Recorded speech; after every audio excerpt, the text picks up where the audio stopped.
प्रिय विद्यार्थियों, आप सभी का आपके अपने यूट्यूब चैनल इलेक्ट्रिकल लेगा में स्वागत है। आज हम कुछ महत्वपूर्ण क्वेश्चनों के बारे में देखेंगे। इलेक्ट्रीशियन के फर्स्ट सेमेस्टर के एमसीक्यू क्वेश्चन है जो कुछ इस प्रकार से हैं, जिसमें सबसे पहला जो हमारे सामने आ रहा है वो आ रहा है सुरक्षा चिन्ह कौन सा है, उसको देख के हमें बताना है। तो इसके लिए मैंने पिछले वीडियो में भी आपको विशेष जानकारी ली थी और आप भी इसका ध्यान रखें कि आपका सेफ्टी सिंबल जो है वो सबसे महत्वपूर्ण है। इसके एक या दो क्वेश्चन आपको 101% आपके एग्ज़ाम में मिलेंगे, चाहे वो कोई सा भी एग्ज़ाम हो, आपके हर एग्ज़ाम में इस चीज़ के मिलेंगे। इसीलिए आप सेफ्टी सिंबल को पूर्ण रूप से देख लें। आइए इसके कुछ चित्र के माध्यम से इसको समझने की कोशिश करते हैं। दोबारा देते हैं कि जो आपके सर्किल में जो होते हैं रेड कलर के जो होते हैं वो निषेधात्मक चिन्ह होते हैं, और आपके जो सर्किल के अंदर ब्लू कलर में जो होते हैं वो अनिवार्य होते हैं, ठीक है। और आपके जो त्रिभुजाकार में और येलो बैकग्राउंड में होते हैं वो वार्निंग सिंबल होते हैं, और जो ग्रीन में और रेक्टेंगल या स्क्वायर में जो होंगे वो आपके सूचनात्मक चिन्ह होंगे, और जो रेड कलर में होंगे और रेक्टेंगल या स्क्वायर में होंगे वो आपके आग संबंधी जो है उसके लिए होगा सिंबल होगा। इसका सही आंसर हो जाएगा आपका डी, इंफॉर्मेशन जो सिंबल है वो सूचनात्मक चिन्ह जो है वो हो जाएगा। अब हम चलते हैं हमारे अगले क्वेश्चन की ओर।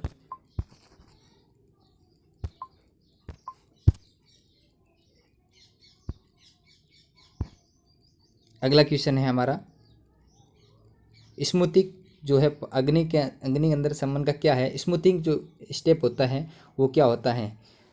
तो इस क्वेश्चन के अंदर जो आप देख लें, अग्नि में ईंधन का मिलाना, अग्नि से ईंधन को अलग करना, जल का उपयोग करके तापमान को कम करना, या अग्नि को ऑक्सीजन की आपूर्ति से अलग करना। तो भैया किसी भी आग को बुझाने के लिए हमें मुख्य किन प्रकार की आग किस प्रकार से लगती है उसके लिए समझने के लिए आइए हम एक इमेज के द्वारा समझने की कोशिश करते हैं, उसके बाद में हम इसका आंसर देखेंगे। तो देखिए दोस्तों, कोई भी जो आग होती है, आग लगने के रीज़न क्या होते हैं, कारण क्या होता है। तो देख लीजिए, जब भी आप देखेंगे कि आग लगती है तो एक सबसे ऑक्सीजन मिलती है और साथ में हीट और फ्यूल, या हम ये बोलें कि मटेरियल जो भी आपका कसा पदार्थ जो है वो मिलता है। ये तीनों जब मिलती हैं तब आग बनती है। अब बात आती है कि अब आग को किस प्रकार से काबू में किया जा सकता है। तो सबसे पहले होता है हमारी ऑक्सीजन की सप्लाई को बंद करके। जब हम ऑक्सीजन की सप्लाई को कम करेंगे या इसकी सप्लाई को बंद कर देंगे या ब्लॉक कर देंगे तो किस प्रकार से करेंगे, उस प्रक्रिया को हम कहते हैं स्मूथिंग।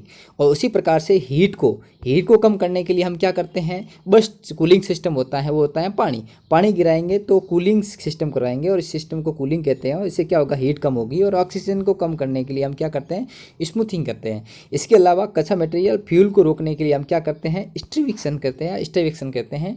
इसके लिए क्या करते हैं, removal fuel and removal of the material. जो भी कंज्यूमेबल मटेरियल है जिसकी वजह से आग लगा है उसको हम अलग करने की जो क्रिया होती है वो स्टरीविंग कहलाती है। स्टरीवेशन कहा गया है यहाँ पर, लेकिन वो क्या कहलाती है, स्टरीविंग कहलाती है।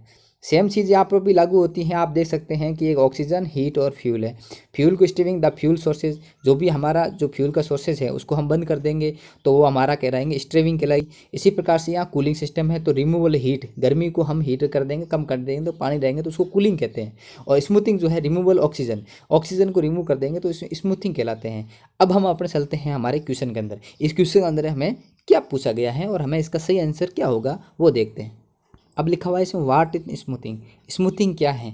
जैसा मैंने अभी आपको बताया, इसका डी ऑप्शन देखिए आप। डी ऑप्शन के अंदर क्या लिखा हुआ है, डी ऑप्शन के अंदर देखिए आप क्या लिखा हुआ है, अग्नि को ऑक्सीजन की आपूर्ति से अलग कहना की प्रक्रिया क्या कहलाती है, स्मूथिंग। तो इसका सही आंसर क्या हो जाएगा आपका, डी। अब चलिए अपन चलते हैं अगले क्वेश्चन की ओर। अगला क्वेश्चन हमें क्या कहता है, निम्न में से भौतिक हानि क्या है। धूम्रपान करना क्या भौतिक हानि है, थोड़ा सा विचार कर लीजिए, थोड़ा नहीं है, ठीक है। फिर आते हैं रेडियो सक्रिय, क्रोसिव, क्षरण और कंपन यानी वाइब्रेट करना क्या कहलाती हैं, हमारी भौतिक हानि, फिजिकल हैजार्ड है। तो इसमें आपका सही आंसर क्या हो जाएगा, बी। अब हम चलते हैं हमारे अगले क्वेश्चन की ओर। अगला क्वेश्चन क्या बोल रहा है, अगला क्वेश्चन बोल रहा है निम्न में से अग्निरोधक को उपयोग करने का सही क्रम क्या है। चलिए दोस्तों, इस क्वेश्चन को भी हम थोड़ा समझने की कोशिश करते हैं। इसकी फुल फॉर्म होती है हमारी पास, क्या होती है, पास। तो आज आइए, आज हम जो है इस पास की फुल फॉर्म को समझते हैं, इसका मतलब क्या होता है। चलिए दोस्तों, आज हम स्टार्ट करते हैं हमारे पास के बारे में। तो एक बार हम पास के वर्ड को देख लेते हैं। सबसे पहला है पुल। पुल का मतलब होता है खींचना। सबसे पहले आप क्या करोगे, अग्निशामक जो आपका यंत्र है उसके जो आग बुझाने जा रहे हो तो सबसे पहले उसकी पिन को निकालना है, यानी कि इसको हम बोलते हैं पिन को खींचना। जैसा आपको स्टेप फर्स्ट में बताया गया है, आप देख लीजिए यहाँ क्या किया जा रहा है, पिन को खींचा जा रहा है। उसके बाद में क्या लिखा हुआ है, एम। एम का मतलब होता है हम निशाना, किसी चीज़ के ऊपर जहाँ आग लगी है वहाँ पर इसको आप निशाना लगाइए, जहाँ आग लगी हुई है वहाँ निशाना लगाने के बाद में तीसरा स्टेप आपका करना है उसको है दबाना। आपको क्या करेंगे, फायर एक्सटिंग्विशर को यहाँ से आप दबाएंगे। जैसे ही इसको दबाएंगे तो आप देखेंगे कि जो आप चीज़ है जहाँ आग लगी हुई है उसके ऊपर आपका अग्निशामक यंत्र से आग बुझाई जा रही है। अब आपको जो 4 नंबर पर स्टेप है वहाँ पर आपको क्या करना है, उसको आपको घुमाना है। जैसे आप यहाँ पर देख रहे हैं ये तीर निकाल लगा घुमाना है। इस प्रकार से ये पास जो होता है वो होता है अग्निशामक यंत्र को यूज में लेने के 4 स्टेप, जिसको हम शॉर्टकट में बोला गया है पास। आइए अब हम हमारे क्वेश्चन पे आते हैं कि हमारे क्वेश्चन के अंदर हमें क्या पूछ रहा है और हमें इसका सही जवाब क्या देना है। अब इसमें लिखा हुआ है अग्निरोधक को उपयोग में लेने का सही क्रम क्या है निम्न में से। मैंने आपको बता दिया सही क्रम होता है पास। सबसे पहले होता है खींचना, निशाना लगाना, दबाना और फिर घुमाना। इस प्रकार से आग को काबू में किया जा सकता है। तो आप ये देखिए कि ये कौन से ABCD ऑप्शन में से किस ऑप्शन में है। तो इसका सही आंसर जो आपका हो जाएगा वो हो जाएगा आपका ए। क्या हो जाएगा, ए के अंदर आप देखिए सही है क्या। तो ये इस प्रकार से आपका क्वेश्चन एक हल हो गया। अब हम चलते हैं हमारे अगले क्वेश्चन की ओर। अगला क्वेश्चन हमें बोल रहा है 5S कंसेप्ट जो है उसके अंदर स्टैंडर्डाइजेशन जो है वो कौन सा स्टेप है, मतलब किस चरण के अंदर आता है, पहले में, दूसरे में, तीसरे में या चौथे में। आइए अभी हम क्या करते हैं, मुख्य रूप से 5S जो कंसेप्ट है वो क्या कहता है और वो क्या होता है उसके बारे में हम एक बार अध्ययन करते हैं। देखो 5S का मतलब हो गया शॉर्ट यानी छांटना, सुव्यवस्थित करना, समकाना, मानकीकरण और अनुशासन। ये मुख्य रूप से 5S जो है वो है। जापानीज़, इंग्लिश और हिंदी में तीनों का आपका दिया हुआ है। तो आप इस 5S कंसेप्ट को समझने की कोशिश करिए। आप देखिए 5S का मतलब क्या होता है, सबसे पहले आप किसी भी काम को करने के लिए सबसे पहले आपको उसमें से काम छांटना है कि मेरे को, मतलब या आप किस काम करने के लिए जा रहे हो, कहीं वर्क प्लेस पे हो, जहाँ पर भी हो, तो उसको आप वो पहले उस काम को सटनी करना होता है, सबसे पहले काटना होता है। फिर उनको अपन सुव्यवस्थित ढंग से व्यवस्थित करना होता है। फिर उसके ऊपर साफ़ सफाई करनी होती है, उस चीज़ को समकाना होता है। जहाँ आप वर्क प्लेस पे आप काम कर रहे हो वहाँ पर आपके औजार पड़े हुए हैं, तो पहले आपको औजारों की सटनी करनी है। फिर उन औजारों को सुव्यवस्थित रखना है। फिर उसके ऊपर साफ़ सफाई करके उनको समकाना है, जो मशीनरी है, जो औजार हैं उनको। उसके अंदर उसके फिर मानकीकरण यानी कि रूल रेगुलेशन जो है उसके अनुसार उसको व्यवस्थित करना है, मतलब उसको उस हिसाब से रखना है। उसके बाद में आता है हमारे अनुशासन की, और अनुशासन के स्टेप होता है सबसे महत्वपूर्ण होता है और सारी चीज़ों को लेकर चलने वाला होता है। तो अब इसमें बात आती है किस चरण के अंतर्गत आपका स्टैंडर्डाइजेशन है, यानी कि मानकीकरण कौन से स्टेप में है। तो आप देख लिए पहला साटना, सुव्यवस्थित करना, समकाना और 4 नंबर पर मानकीकरण है। तो आइए अब अपना क्वेश्चन पे चलते हैं। तो इसका आपका सही आंसर क्या हो जाएगा, इसका आपका सही आंसर हो जाएगा स्टेप 4, चौथा चरण जो होता है वो इसका सही आंसर है। अब हम चलते हैं हमारे अगले क्वेश्चन की ओर। अगला क्वेश्चन है कौन से प्लायर का उपयोग तार के हुक और लूप को बनाने में होता है।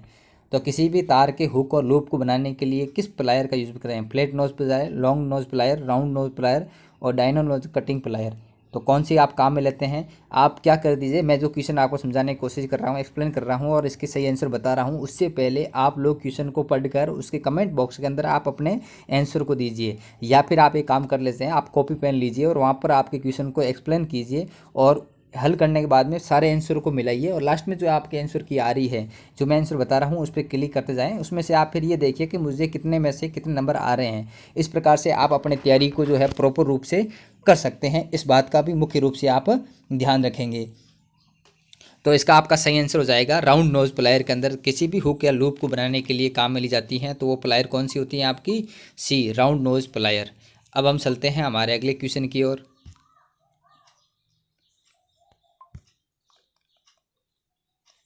पिंसर का उपयोग क्या होता है। ये पिंसर जो है एक प्रकार का औजार होता है, वो हमारे क्या काम आता है। फ्लेक्सिबल तार को ट्विस्ट करना, छोटे व्यास के तार को काटना, लकड़ी में से पिन या कीले निकालना, या छोटी वस्तु को पकड़ना जहां उंगली ना पहुंच सके वहां पर इसका काम में लिया जाता है। तो मुख्य रूप से इसका कहाँ काम में लिया जाता है, ये औजारों के बारे में अपने औजार जब पढ़े थे उसके बारे में अपने बिल्कुल विस्तृत रूप से देखा था, और नहीं पढ़ा है तो कोई बात नहीं, अभी हम जो है इसको पढ़ लेते हैं। लकड़ी में से पिन या कील को निकालने के लिए जो काम लिया जाता है उसे पिंचर बोला जाता है। तो इसका सही आंसर हो जाएगा आपका सी। अब हम चलते हैं हमारे अगले क्वेश्चन की ओर। सड़क सुरक्षा सिनेमा का नाम क्या है? तो इसका नाम क्या है? इसमें से आपने सिंबल के बारे में पहले भी हमने पहले विशेष रूप से देख रखे हैं कि सिंबल के बारे में अपने देखा था। तो इसके अंदर जो होता है ये आपका जो है सिंबल जो दिख रहा है वो है आपका आवश्यक चिन्ह, मैंडेटरी टाइप। ए इसका सही आंसर हो जाएगा। अब हम चलते हैं हमारे अगले क्वेश्चन की ओर।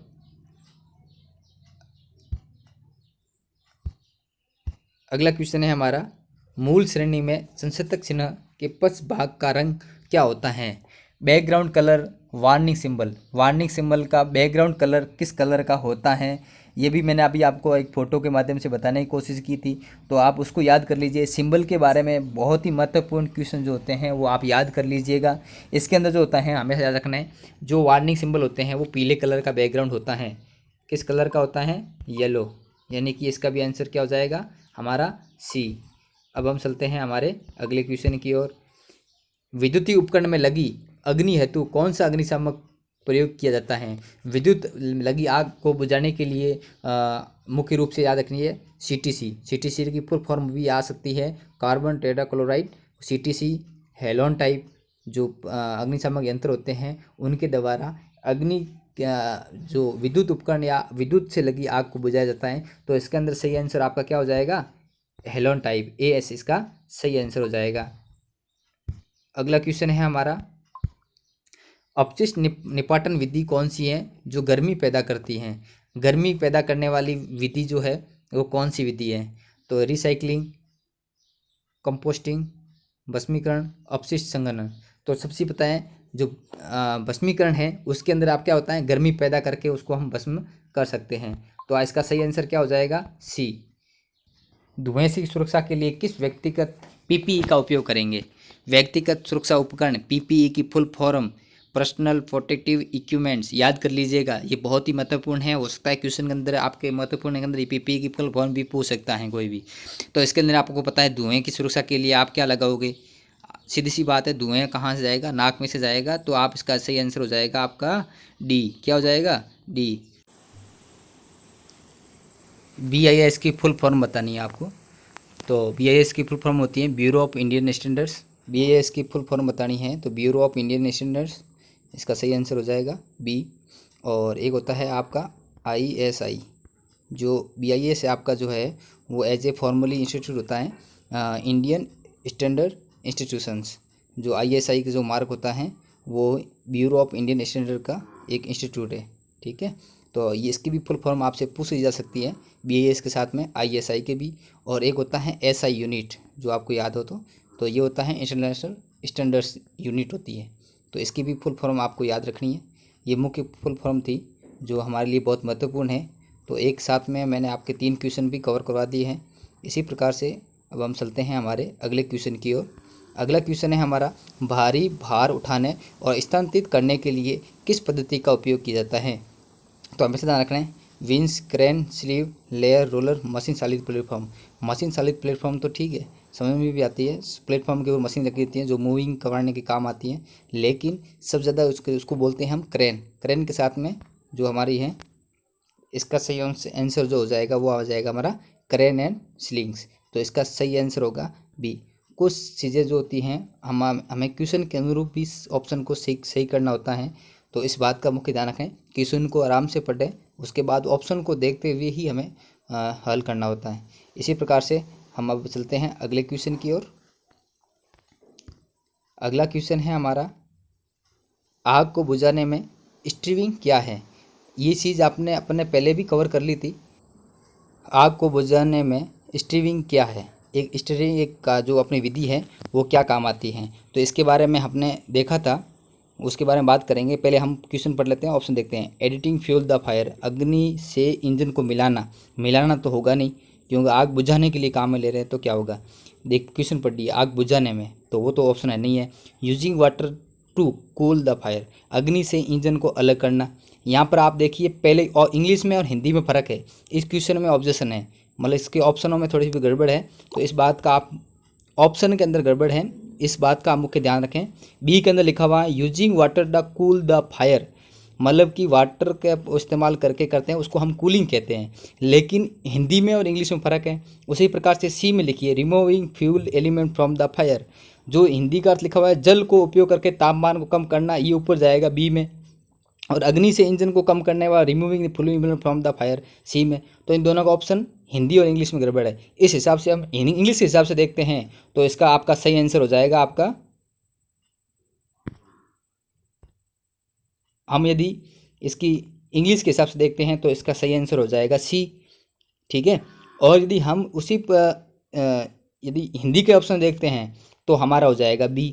लेकिन सही बात तो ये है कि हमेशा हिंदी और इंग्लिश के अंदर इंग्लिश वाला ही मान्य होता है, तो इस बात का मुख्य ध्यान रखें। इसीलिए इसका जो सही आंसर होगा वो होगा आपका सी। इसीलिए कभी भी आप स्टूडेंट लोग जो हो, कभी भी क्वेश्चन को पढ़ते समय हिंदी पे ही ज़्यादा जोर नहीं दे, इंग्लिश को भी पढ़े। तो इस क्वेश्चन में एक ऑब्जेक्शन है, इस बात का आप ध्यान रखें। बहुत सारी जगह आपको इसके अंदर बताया हुआ है, लेकिन आप जल को देख के आप करोगे तो आपका गड़बड़ हो सकती है, इस बात का मुख्य रूप से ध्यान रखें। चलिए अब हम बात कर लेते हैं कि हमने पढ़ा क्या था। ये देखिए, ये स्टीविंग है, ठीक है, जो मैं स्टीविंग की बात कर रहा था वो स्टीविंग ये है। अब स्टीविंग फ्यूल द सोर्स, हम क्या करेंगे, फ्यूल से स्टीविंग जो सोर्स जो है वो हटाएंगे, तब उस पद्धति को स्टीविंग कहते हैं। किसी भी फ्यूल एलिमेंट जो भी मटेरियल है उसको हटाएंगे, उसको हम क्या कहते हैं, स्टीविंग। पानी डालेंगे तो वो कूलिंग सिस्टम कहलाता है, ठीक है। और रिमूव ऑक्सीजन रिमूव करेंगे तो वो स्मूथिंग कहलाती है। इस बात का ध्यान रखें, यही चीज़ हमारे अभी इसके अंदर क्वेश्चन के अंदर था, तो इसके ऑप्शन में थोड़ी गड़बड़ है, उस बात का ध्यान रखें आप लोग, उनके नाम है। तो जैसे आप फोटो में दिख रहा है तो ये क्या है, देखिए इस फोटो को देखने में हमें एक हेलमेट नुमा दिख रहा है, लेकिन ये हेलमेट है नहीं। चलो हम ऑप्शन पढ़ते हैं, नाक कवच, नाक का कवच, सर का कवच, चेहरे का कवच, हाथ स्क्रीन। देखिएगा थोड़ा सा ध्यान देकर आप गौर से देखेंगे तो आपको एक चीज़ दिखेगी। यहाँ देखिए, ये है हाथ से पकड़ने वाला हैंडल, और इस चीज़ को, हैंडल को पकड़कर हम क्या करते हैं, वेल्डिंग करने का काम आता है। तो चेहरे पे हमेशा क्या करता है, ये चेहरे की जो है आँखों को रोशनी को कम करने, एक शीशा दिख रहा है तो ये देखने के लिए है।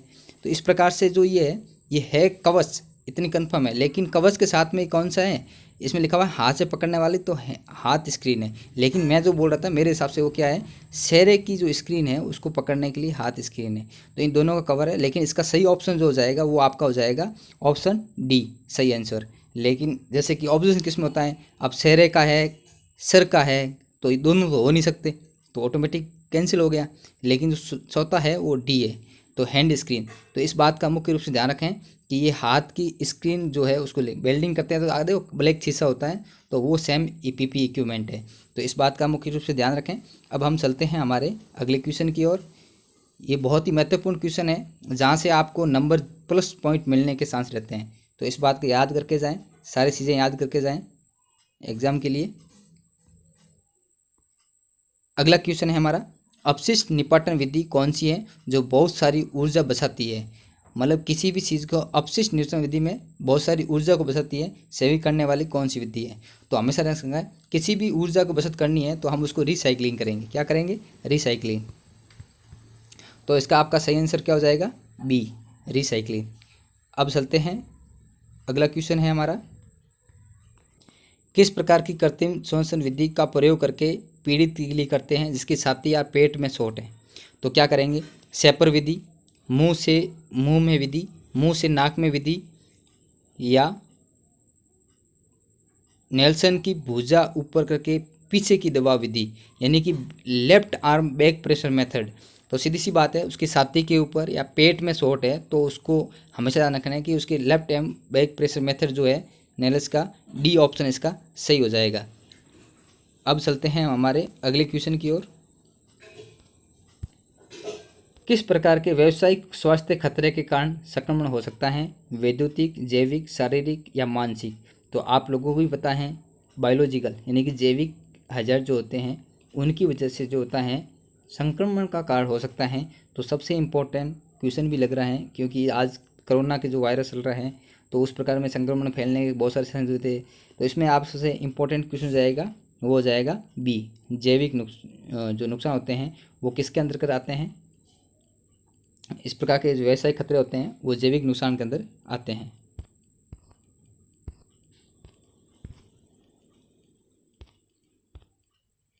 अगला है हमारा, इस औजार का उपयोग होता है।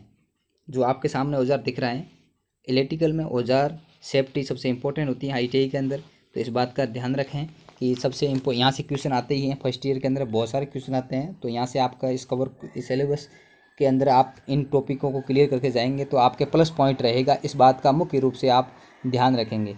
सबसे पहला है गर्म पदार्थों को पकड़ना, सेकंड नंबर है तारों को काटना या मोड़ना, लकड़ी के कीले को निकालना, बोल्ट नट बोल्ट ढीला करना या उनको कसना।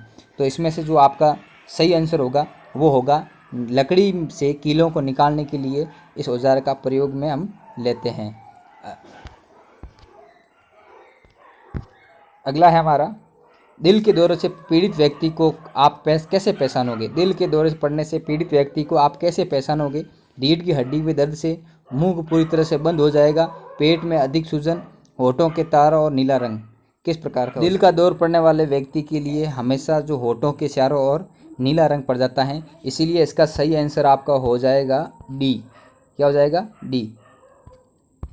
हमारा अगला क्वेश्चन है, जो सामने आपको औजार दिख रहा है उस औजार का नाम क्या है।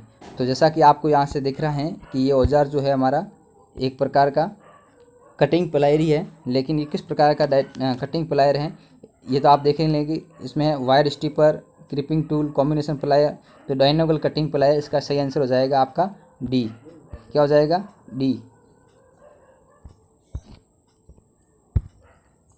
इस सुरक्षा चिन्ह का नाम क्या है।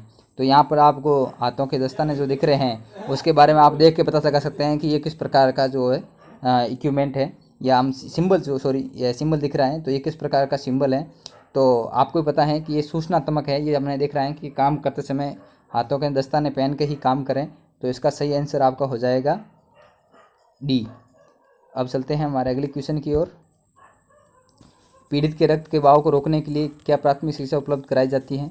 मलहम को लगाना, चोट लगे हुए भाग पर ऊपर रखना, चोट लगे हुए भाग को ड्रेसिंग करना, या चोट लगे हुए भाग पर दबाव डालना। सीधी सी बात है, जहाँ से आपका रक्त निकल रहा है उसके ऊपर हम जो है दबाव डालेंगे तो एक बार के लिए आपका जो है प्रेशर रुक सकता है। तो इसका ऑप्शन सही हो जाएगा आपका डी।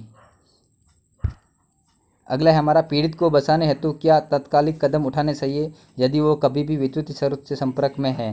तो सबसे पहले हाथों के द्वारा खींचे या धक्का दें, या उसे प्राधिकारी विद्युत झटके के बारे में जानकारी दें, अपने सीनियर ऑफिसर को इसके बारे में जानकारी दें, किसी व्यक्ति को उस व्यक्ति को छुड़ाने हेतु बुलाएं, या संयोजक को अलग करते हुए शक्ति आपूर्ति बंद कर दें।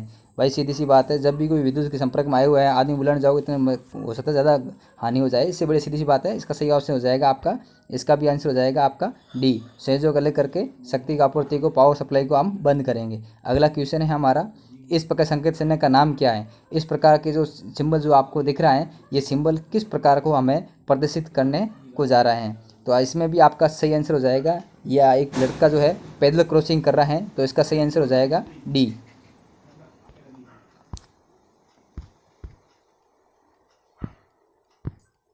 अगला क्वेश्चन है हमारा, यदि पीड़ित के सिर में चोट लगी है और वो मर रहा हो तो उसके लिए स्वर्णिम घंटा कौन सा है। पहले 15 मिनट, पहले 30 मिनट, पहले 45 मिनट, या पहले 60 मिनट जो है उसके लिए सबसे गोल्डन हॉर्स के अंदर माना जाता है। तो इसके लिए सही आंसर हो जाएगा उसके फर्स्ट के जो 30 मिनट है उसके अंदर जितना प्राथमिक उपचार करके उसकी जान को बचाया जा सकता है। तो इसका सही आंसर आपके लिए हो जाएगा,